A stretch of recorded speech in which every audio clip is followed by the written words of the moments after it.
찬송가 292장 찬양 드리겠습니다.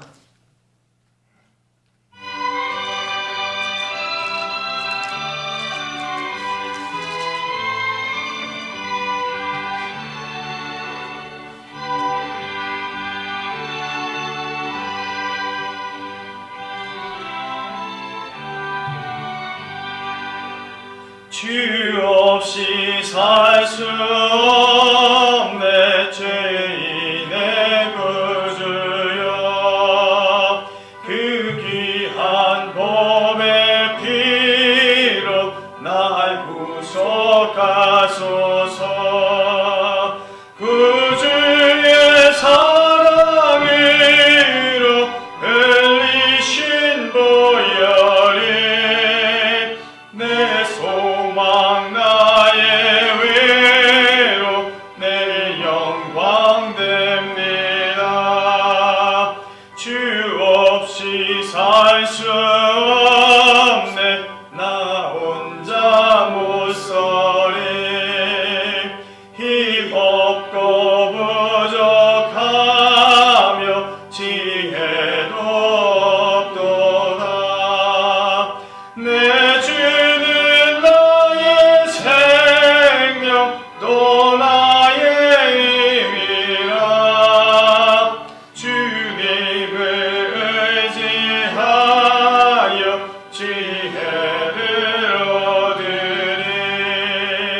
주 없이 살 수 없네 내 주는 아시나 내 영의 깊은 간구 마음의 소원은 주밖에 나의 마음 위하라 주리여 내 마음 위로하사 평온케 하시네. 주 없이 살 수 없네 세월이 흐르고 이 깊은 고독 속에 내 생명 끝나도 사나운 풍랑일 때 날 지켜주시니 내 곁에 계신 주님 늘 힘이 됩니다.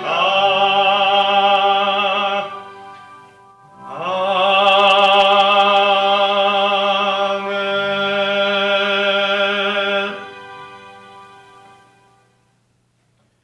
사도신경으로 신앙 고백드립니다. 전능하사 천지를 만드신 하나님 아버지를 내가 믿사오며 그 외아들 우리 주 예수 그리스도를 믿사오니 이는 성령으로 잉태하사 동정녀 마리아에게 나시고 본디오 빌라도에게 고난을 받으사 십자가에 못 박혀 죽으시고 장사한 지 사흘 만에 죽은 자 가운데서 다시 살아나시며 하늘에 오르사 전능하신 하나님 우편에 앉아 계시다가 저리로서 산자와 죽은 자를 심판하러 오시리라. 성령을 믿사오며 거룩한 공회와 성도가 서로 교통하는 것과 죄를 사하여 주시는 것과 몸이 다시 사는 것과 영원히 사는 것을 믿사옵나이다. 아멘. 찬송가 279장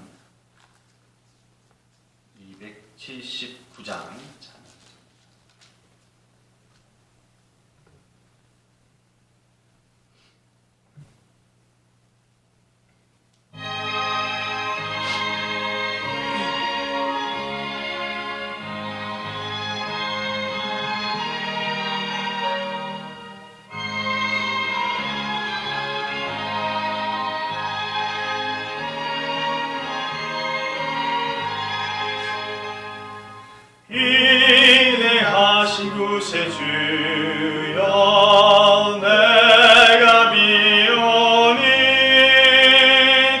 죄인 오라실 때에 날 부르소서 주여 주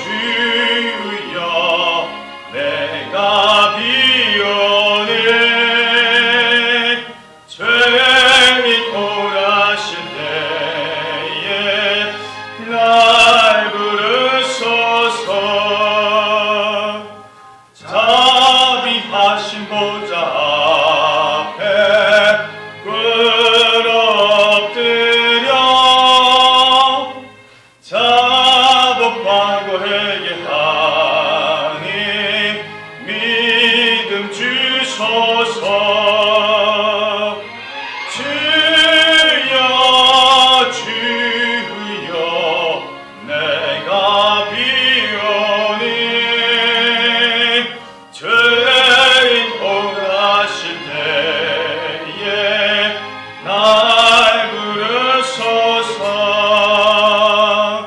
주의 공로 의지하여 주께 가오니 상한 마음을 고치시고 구원하소서. 주여 주여 내가 비오니 죄인 오라실 때에 날 부르소서. 만복 근원 우리 주여 위로하소서. 우리 주와 같으시니 어디 있을까. 주여 주여 내가 비오니 죄인 오라실 때에 날 부르소서.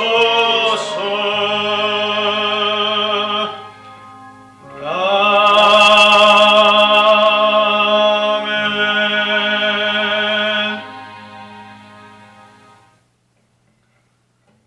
말씀 보도록 하겠습니다. 함께 하실 말씀은 신약성경 마가복음 3장 13절로 19절까지의 말씀입니다. 신약성경 57면쯤 되겠습니다. 마가복음 3장 13절로 19절까지의 말씀입니다. 오늘도 저와 여러분 함께 한 목소리를 합독하도록 합니다. 3장 13절부터 19절입니다. 함께합니다. 또 산에 오르사 자기가 원하는 자들을 부르시니 나온지라. 이에 12를 세우셨으니 이는 자기와 함께 있게 하시고 또 보내사 전도도 하며 귀신을 내쫓는 권능도 가지게 하려 하심이로라. 이 12를 세우셨으니 시몬에게는 베드로란 이름을 더하셨고 또 세베대의 아들 야고보와 야고보의 형제 요한이니 이 둘에게는 보아너게 곧 우레의 아들이란 이름을 더하셨으며 또 안드레와 빌립과 바돌로메와 마테와 도마와 알페오의 아들 야고보와 및 다데오와 가나나인 시몬이며 또 가룟 유다니 이는 예수를 판 자더라. 아멘. 하나님의 말씀입니다. 기도합니다. 복되신 하나님 감사합니다. 생명의 말씀을 읽었습니다. 말하고 원하옵기는 이 생명의 말씀이 사는 동안 우리 가운데 하나님의 말씀으로 여겨질 뿐만 아니라 인생의 결실이 맺어지는 귀한 말씀으로 자리매김될 수 있도록 도와주시옵소서. 늘 언제나 말씀을 쫓아 사는 저희들 가운데 하나님의 한량없는 은혜가 덧입혀지기를 원하오니 인도해 주시옵소서. 이 시간 또 성령의 능력을 의지하며 말씀을 함께 나눕니다. 오직 하나님의 말씀만이 퍼지게 하시고 하나님의 말씀을 통한 은혜가 동일한 은혜가 끼쳐지도록 주장해 주시옵소서. 예수님의 이름으로 기도합니다. 아멘. 가수 송창식 씨가 1975년도에 발표한 왜 불러라는 가요가 있습니다. 가사가 좀 이래요. 왜 불러 돌아서서 가는 사람을 왜 불러 왜 자꾸 불러 설레게 해. 아마 이 가사의 주인공들은 이 사랑에 대한 어떤 그런 것들 때문에 설령 이렇게 좀 싸늘했다가도 다시 불러서 사랑을 하려고 하는, 사랑을 함께 하려고 하는 그런 의미에서 이렇게 부르는 것 같아요. 불러보셨을 거예요. 누구든지. 왜 부를까요? 부르는 사람은 이유가 있어서 부르는 거죠. 그리고 또 그 이유는 참 무궁무진합니다. 참 여러 가지고 다양하죠. 사람마다 다르기 때문에 그렇기도 하고요. 마가복음 말씀을 가만히 되짚어 보면 예수님께서 공생애 시작하시고 복음을 선포하시면서 하신 일이 딴 게 아니라 사람을 부르는 일이었습니다. 오늘 본문 말씀에서도 첫 시작이 사람을 부르는 일로 나오죠. 13절 말씀에 보니까 자기가 원하는 자들을 부르시니 그렇습니다. 기억을 더듬어서 마가복음 1장 17절에도 예수님께서 사람을 부르셨어요. 보시고 이렇게 말씀하신 후에 이르시되 나를 따라오너라 이런 말씀을 하셨습니다. 두 번에 걸쳐서 하시죠. 또 20절 말씀 보니까 보시니 곧 부르시니 했더니 우리가 기억하듯이 네 제자가 예수님을 쫓았습니다. 과거, 그러니까 이 마가복음 1장에 나와 있는 것과 지금 3장에 나와 있는 것은 약간의 차이가 좀 느껴져요. 1장에서는 어찌 보면 조금 더 친밀감이 좀 느껴지는 듯한 그런 인상이고요. 또 해변을 걷다가 그 사람들을, 어부인 사람들을 봤으니까요. 장소가 조금 다르고 또 그 장소마저도 조금은 한적한 그런 느낌이 듭니다. 그런데 오늘 본문 말씀에 와서는 좀 사뭇 달라 보이죠. 지역도 바다가 아니고 평지도 아닌 산입니다. 그리고 원하는 자들을 부르셨다고 표현하면서 단수가 아닌 복수로서 사용하고 있어요. 많은 사람들 중에서 또 많은 이들을 예수님께서 부르셨다라고 볼 수 있는 겁니다. 아마도 예수님의 사람을 부르는 선택은 고정된 틀에 박힌 그런 방식이 아니다라고 하는 것을 좀 보여주시는 것 같아요. 한꺼번에 4명의 제자를 모두가 어부를 불렀기 때문에 야, 예수님은 어부만 좋아하는 거 아니야? 어부가 모두가 다 제자일 것 같은, 또 그렇게 좀 한 사람 한 사람 접촉하는 모습을 봐서 좀 친분이 있는 사람들을 예수님이 좀 원하는 거 아니야? 라고 하는 그런 생각이 들 것 같지만 실상은 예수님께서는 어느 특정 계층을 예수님의 제자로, 예수님의 사람으로 부르는 것은 아니다. 그러니까 단순히 예수님께서 원하시는 사람, 예수님께서 함께할 사람을 지금 찾고 있고 부르시는 것이다 라고 하는 것을 좀 속 시원하게 보여주시는 것 같아요. 고작 몇 사람 중에서 네 제자를 찾고 부르셨다면 지금의 제자들을 부르는 것은 좀 사뭇 양상이 다르죠. 엄청나게 많은 사람들이 예수님 주변에 지금 몰려있기 때문에 그렇습니다. 마가복음 3장 8절 말씀 보면 지금 예수님과 동행하는 무리가 어떻게 지금 형성됐는지를 보여주는데요. 유대와 예루살렘과 이두메와 요단강 건너편과 또 두로와 시돈 근처에서 많은 무리가 그가 하신 큰 일을 듣고 나아온지라. 그러니까 이때부터 지금 예수님께서 산에 오르실 때까지 이 무리들이 지금 예수님을 쫓아가고 있어요.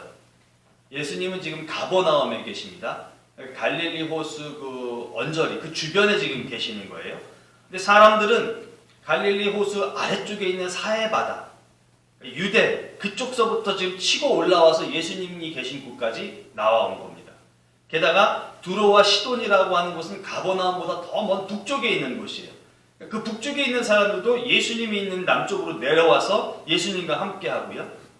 갈릴리 호수와 사해를 연결하는 그 요단강 좌우편에 있는 그 지역 가운데서도 예수님이 있는 이 가버나움 지역 쪽으로 몰려왔습니다. 그러니까 쉽게 말하면 사방팔방에서 지금 예수님이 계신 이곳에 사람들이 몰려와서 구름대같이 지금 인산예를 이루고 있다는 것이에요. 이 말씀을 보고요, 부럽다 이런 생각이 들었습니다. 바라본데 주님, 우리 교회에도 정말 북과 남과 동서남북 할 것 없이 많은 이들이 좀 모여서 주님께 영광 올려드리며 함께 예배하고 교제하고 지역에 우리 교회가 우뚝 서는 모습이 좀 있었으면 좋겠습니다 라는 그런 고백이 절로 나오더라고요. 우리 교회에 그런 모습이 있으리라 믿습니다. 지금 우리 가운데 펼쳐진 이 모습이 얼마나 기적같이 여겨지고 감사한지 모르겠어요. 이 모습이 하나님께서 주시는 우리 가운데 은혜이고 우리가 좀 새롭게 달려갈 수 있는 또 하나의 기회가 될 수 있으리라 믿습니다. 그리고 그 많은 지역에서 온 사람들 중에 13절에서 제자들을 구별하셨어요. 선택의 폭이 전보다는 더 넓으셨던 것이라 생각이 되어집니다. 이들을 뽑은 이유를 한번 볼까요? 13절에 그렇게 말하고 있습니다. 자기가 원하는 자들. 공동번역 성경은 마음에 두셨던 사람이라고 이야기해요. 그러니까 뭐 짧은 기간이지만 어쩌면 예수님께서 강하게 좀 마음에 확 들어오는 그런 사람이 있었을 법한 것 같고요. 또 하나는 그 짧은 기간 동안이지만 좀 눈여겨봐서 이 사람은 좀 사람 됨됨이가 좋구나 뭐 이런 마음을 좀 가지셨던 것은 아닐까. 그러나 뭐 그런 내용은 상세하게 나오지 않기 때문에 추측입니다. 여하튼 자기가 원하는 자들, 예수님께서 원하시는 자들, 예수님이 마음에 품었던 사람들, 그게 이유에 딴 게 아무것도 없어요. 뭐 그럴싸한 이유가 좀 있으면 수긍이 되고 역시 예수님 이럴 텐데 전혀 그렇지가 않아요. 이유 같지도 않은 이유로 지금 사람들을 택한 것을 이야기합니다. 그러나 사실은 이게 이유 같지 않은 이유라고 말할 수가 없는 거죠. 예수님이 스승으로서 원하는 자를 제자로 뽑는 것만큼 중요한 것은 없을 것입니다. 그래서 예수님이 원하는 자들이 제자가 되어서 예수님을 보필하고 섬기고 수발들게 됩니다. 이유가 너무 주관적이고 너무 단순하죠. 하지만 이렇게 할 수밖에 없는 이유도 또한 분명할 것이에요. 예수님께서 하나님으로부터 위임받은 그 사역을 이 땅에서 당신의 제자들에게 나누어서 펼쳐져야 하기 때문에 무엇보다도 당신이 중요하게 여기는 사람, 그러니까 당신의 마음에 쏙 드는 그 사람이 제1순위로 뽑힐 수밖에 없었을 것 같습니다. 이건 누가 뭐라고 하겠어요? 내 제자, 내 식대로, 내 마음에 드는 사람, 내 방법으로 택한다. 근데 이런 형태는 사실은 오늘날도 비일비재한 것 같아요. 이력과 경력이 화려한 수많은 사람들 중에서 몇 사람만 뽑혀서 회사에 필요한 사람이다라고 데려가고요. 또 학교에서는 요 사람만 필요하다고 해서 그 수많은 사람들 중에서 몇몇 사람들만 데려가는 걸로 보면 회사에서 꼭 원하는 사람, 학교에서 꼭 필요로 하는 그 사람만이 선택받게 되는 것 같습니다. 이게 현실이죠. 그때나 지금이나 똑같은 것 같아요. 그럼 여러분, 우리가 교회에서 일꾼 세울 때의 기준이라는 것이 있을까요? 초대교회의 공석인 제자를 뽑는 모습이 사도행전 1장에 나옵니다. 그리고 초대교회에서 사도행전 6장을 보면 집사를 선택하는 모습이 그려져요. 이 두 상황은 서로 다릅니다. 왜냐하면 원래부터 있었던 사도의 자리이지만 비어졌기 때문에, 유다가 죽었기 때문에 그 자리를 채우기 위해서 사도를 뽑는 것이고, 후자의 경우는 전혀 없던 집사의 직을 새로운 일을 출발시키기 위해서 뽑는 양상이기 때문에 그래요. 정황이나 상황을 설명하자면 좀 이렇게 장황할 수밖에 없는데, 사도행전 1장이나 6장의 말씀을 통해서 보면 축약해서 말하는 것은 필요하기 때문이에요. 우리가 12로 택함 받았는데 11니까 12를 채워야 되겠다. 하나가 더 필요하다. 이런 표현으로 한 사람은 더 하고요. 사도 혼자 모든 일을 감당하기가 어려우니까 우리가 집사를 두어서 일을 좀 나누자. 이런 필요에 의해서 7 집사를 뽑게 된다는 것이죠. 제가 지금 필요라는 말씀을 드렸어요. 필요하다는 것이죠. 필요하다. 사람이 필요하기에, 무엇보다도 함께할 사람이 필요하기에 뽑는 것에 맞춰서 교회가 원하는 자를 교회는 일꾼으로 세웁니다. 그것이 교회의 일꾼입니다. 자, 예수님이 부르시는 것이기에 여러분, 사람들의 마음이 엄청나게 막 황송하고 황공하고 서문이 정말 만극하고 막 이런 마음이 좀 들 법해요. 아무나 예수님의 제자로 불림받는 것이 아니기 때문에 그럴 것이죠. 그러나 사실 예수님이 제자로 부르셨을 때에 네 하고 이렇게 나가는 사람, 이 사람이 더 대단한 사람처럼 여겨집니다. 13절 말씀에 예수님께서 원하는 자들 부르시니 그리고 대번 나온지라. 여러분, 이거 한치의 조금의 머뭇거림도 없이 사람들이 뛰쳐나갔나 봐요. 그러니까 이 저자가 이런 식으로 기록을 하죠. 예수님께서 원하시는 자를 부르시니 그들이 나온지라. 부대에서 상관이, 지휘관이 이렇게 툭 치면 관등성명이 탁탁탁 나온다고 하죠. 안 나오면 큰일 나잖아요. 하다못해 뭘 만지면 총기보다 일사불란하게 막 움직이죠. 연생에 보면 마치 이렇게 제자들이 막 그랬던 것 아닐까 싶어요. 누구 하면 파파파 네네네네 하면서 그 수많은 군중 가운데서 8명이, 12명이 예수님 앞에 나온 것은 아닐까 싶습니다. 좋다라고 하는 겁니다. 사랑이라고 하는 겁니다. 양방향이면 더할 나위 없이 좋겠지만 사실은 일방통행도 있다라고 하는 게 좀 서글픔이죠. 짝사랑이 있고 외사랑이 있습니다. 나는 아닌데 내가 너무 좋다고 해요. 나를 너무너무 사랑한다고 해요. 그래서 이게 사랑이 맞기는 한데 나는 너무너무 불편하고 괴로운 거죠. 또 나는 너무너무 좋다는데 내가 꼴도 보기 싫다고 저리 가라고 자꾸 내밀어요. 그럼 나 역시 나는 사랑인데 저쪽에서는 그건 사랑이 아니라고 말을 하죠. 사랑이라고 생각하고 사랑이라고 말을 하고 무엇인가를 행하는데 싫다, 거부한다, 너는 아니다, 이런 이야기가 있단 말이죠. 이런 일들이 있다는 것을 생각해 보면요, 사실은 이 선택받은 것에 대해서 존중하고 또 부정하지 않고 그대로 순종하는 사람, 이 사람들이 대단하다라고밖에 말할 수 없는 것이에요. 왜냐하면 예수님께서 지금 3장에 와서 좋다라고 말했을 때요, 여기 지금 수많은 사람들이 운집해 있는데 여기 전부 다가 예수님이 좋다고 하는 사람이 모여있다라고 확신할 수 없기 때문에 그래요. 왜냐하면 이미 예수님에 대해서 부정적인 시각, 부정적인 생각을 갖고 있는 세력들이 나타난 이후의 시점이기 때문에 그렇습니다.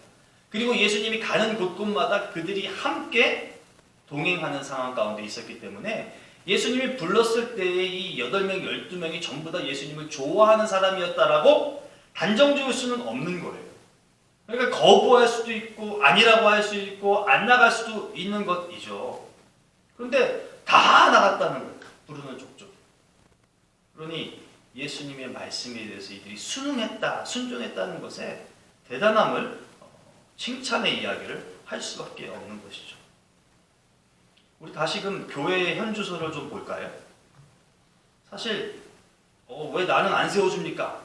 왜 저 사람만 세워줍니까? 이런 원성 탄성 있어요. 근데 교회에 교인이 되면 어지간하면요, 진짜 좀 속된 표현인 건지 모르겠지만 어지간하면 다 웬만하면 교회에 사역할 수 있는 기회들은 다 받습니다. 사실 세울 수 있는, 부름을 받을 수 있는 기회들은 다 얻어요. 사역을 위한 부름의 기회들은 교회 교우들에게 다 제공될 수 있는 여지들이 있어요. 이제껏 목회하면서 경험입니다.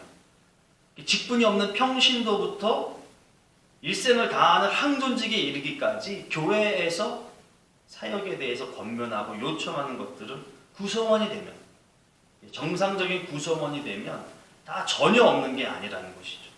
그런데 교회에서 권면을 하고 정중히 예를 갖춰서 부탁의 말씀을 드리고 요청을 할 때 다 허락하시나요?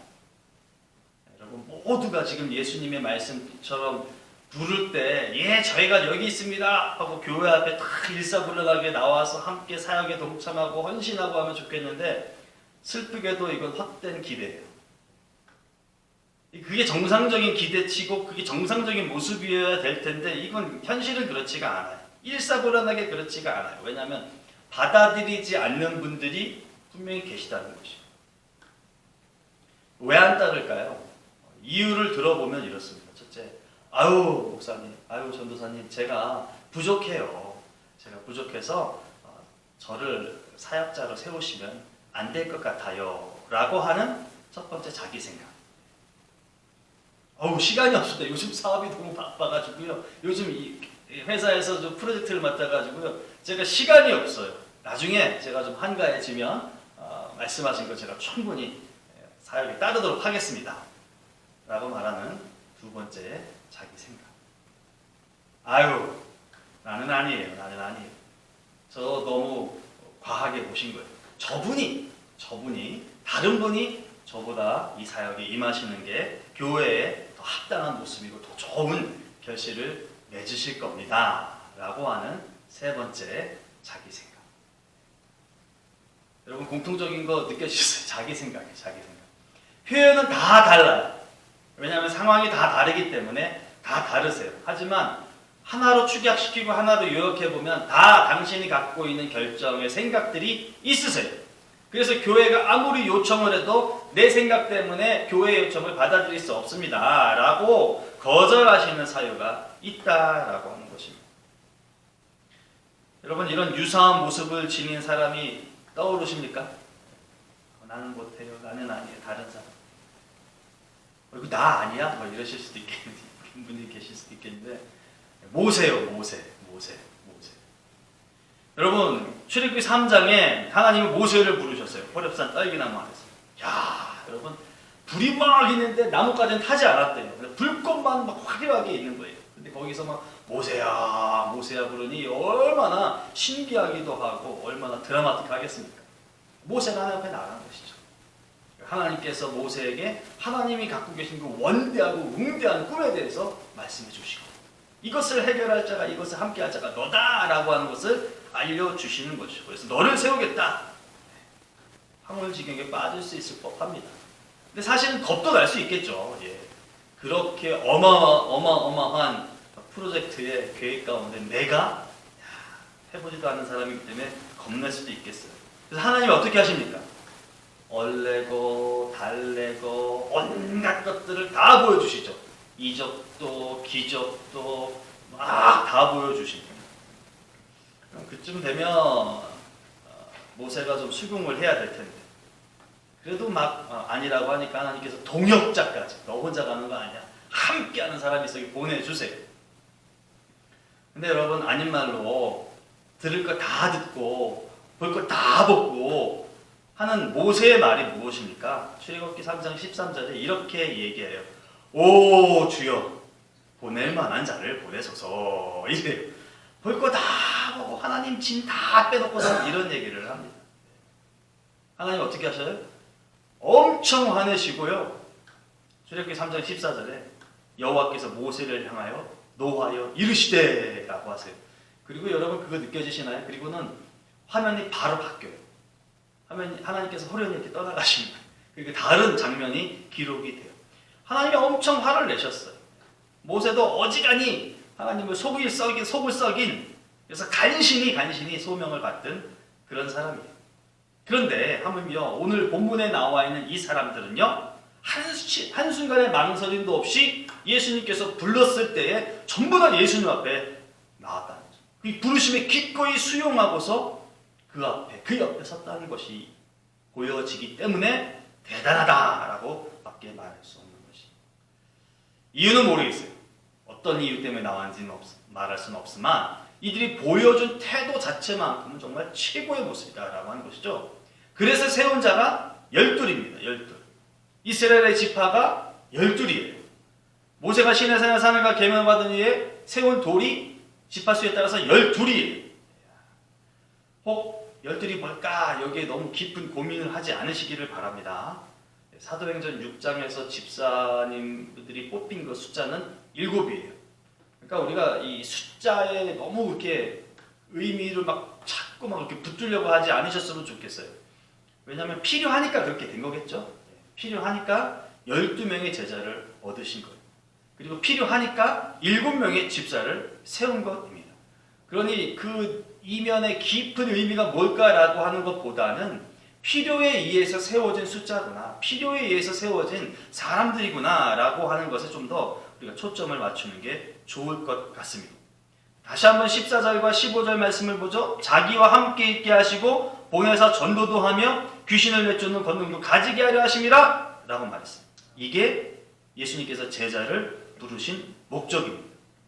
지금 이 부름의 이 산에서 부름의 이 상황에서 가장 중요한 것은 예수님 스스로가 갖고 있는 예수님 자신에 대한 권위예요. 13절에서 사용된 부르시니라고 하는 것은요, 이미 스승과 제자로서 관계가 형성된 사람들에게 스승이 제자를 부르는 그런 단어를 썼다라고 하는 것이에요.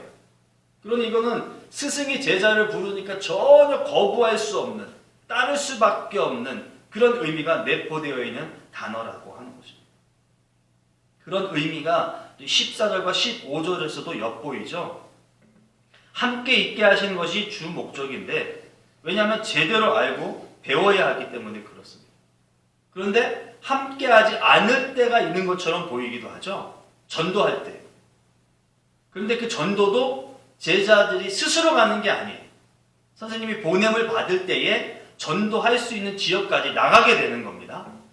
심지어 그들에게 필요한 권능도 주신다고 했는데 주신다는 표현이지 얻게 하는 게 아니에요. 예수님이 주실 때에 얻어지는 것이지 자기들이 찾는 것이 절대 아니다라고 하는 것이에요. 주어서 얻는 것이, 주어서 배우는 것이고 주어서 보냄을 받는 것이죠. 모든 것에 대한 주도권이 예수님께 있다라고 하는 사실을 이 대목을 통해서 알 수 있어요. 예수님 곁에 함께 하든 예수님을 떠나 있든 모든 것에 대한 주도권, 주권이 예수님에게 있다는 것을 강하게 드러내고 있습니다. 그러니까 예수님의 권위 앞에 순복하라라고 하는 것이 담겨져 있고 제자들은 그 권위에 절대 복종하는 모습으로서 나아오는 모습이 나타나고 있다라고 하는 것이에요. 마태복음 28장 최후 명령에서 예수님 말씀이 무엇입니까? 너희는 가서 명을 받은 후에 움직이는 것이에요. 그렇죠? 하나님께서 베드로에게 하신 말씀이요. 사도행전 10장 말씀입니다. 하나님 그 더러워요. 베드로가 그러는 거잖아요. 우리 식으로 말하면. 하나님 더러워요. 저 안 먹어요. 나 순결한 사람인데 그 더러운 음식을 내가 왜 먹어요? 계속 거부하잖아요. 하나님 먹으라고 얘기하는데. 그래서 하나님 뭐라고 말씀하시냐면 사도행전 10장 15절에 아니 하나님께서 깨끗하게 하신 것을 네가 왜 더럽다고 말하니? 내가 깨끗하다고 너한테 주고 있는 건데 네가 왜 네 스스로가 더럽다고 하면서 내가 깨끗하게 한 것을 더럽다고 결론 지어버리니? 이런 말씀을 하신 거죠. 그 후에 베드로가 깨닫고 고넬료의 집에 가서 복음을 증거하는 모습이 나타납니다. 이게 신앙생활입니다. 여러분. 아멘. 이게 신앙생활이에요. 내가 하려고 하는 것 하는 게 아니고요. 내가 하고 싶은 것 하는 게 아니라 부름받아 얻은 것, 소명받아 얻은 것, 그래서 그 얻은 것을 통해서 보냄을 받는 것에 따르는 것, 그게 신앙생활입니다. 저희들 그렇잖아요. 사실 말씀을 쫓아서 하잖아요. 교회 공동체 틀 안에서 교회 공동체에서부터 부여받은 것 안에서 우리가 최선을 다하잖아요. 그렇죠? 신앙이 흐트러져요. 신앙생활에 불협화음이 생겨요. 뒤틀림이 일어나는 것은 왜 그렇습니까, 여러분? 이게 주객이 전도됐기 때문에 그래요. 우리는 객이 분명해요. 우리는 객이 분명한데 자꾸만 손님은 왕이야 이런 생각 갖고 손님이 왕 행세를 하는 거예요. 교회 안에서.